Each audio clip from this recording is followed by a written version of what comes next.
My mother was a civil servant, and I recall how difficult it was for her to send myself and my sister to school on a civil servant's pay. And I empathize with the current plight facing public sector workers. The public sector workers have made a tremendous sacrifice. They agreed to a wage freeze that has been effective over the last 5 years. And if you look at the inflation rate over the last 5 years, it is averaging close to 9%. That means that the real spending power has been eroded by 9% on average.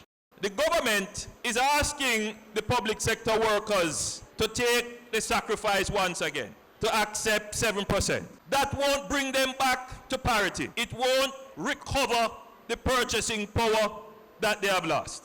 And what the government is saying, we can't do anymore because if we do anymore, we're going to fail the IMF test. When we were the government, we cared about the people's test. The last time that the police got a wage increase, they got it under the Jamaica Labour Party. Not to mention the teachers and the nurses as well. It was under a Jamaica Labour Party government.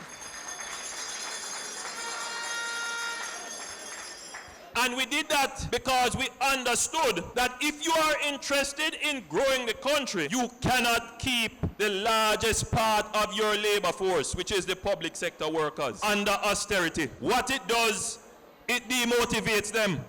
It makes them wonder, what am I working for and why should I put out effort? And when their income declines, and if any of you here are teachers and you realize that you can't take taxi to work anymore because your income simply can't afford it, now you have to jump on the bus, you reach school late, your uniform or your clothes pull up, and you just don't feel like you should put out that effort. What happened there? Your productivity as a teacher goes down. Results start to fall, and the country start to move back way. It's the same thing for a nurse who, when she get her pay and go to the supermarket, she realize that she can't buy the family size toothpaste anymore. She have to buy the smaller economy size. And then she start to look at this and say, but why am I working if all that I am doing is using the money to pay expenses to send me back to work? I am the working poor, and that demotivates. Why should I smile at a patient when the patient comes in? Why should I move any faster?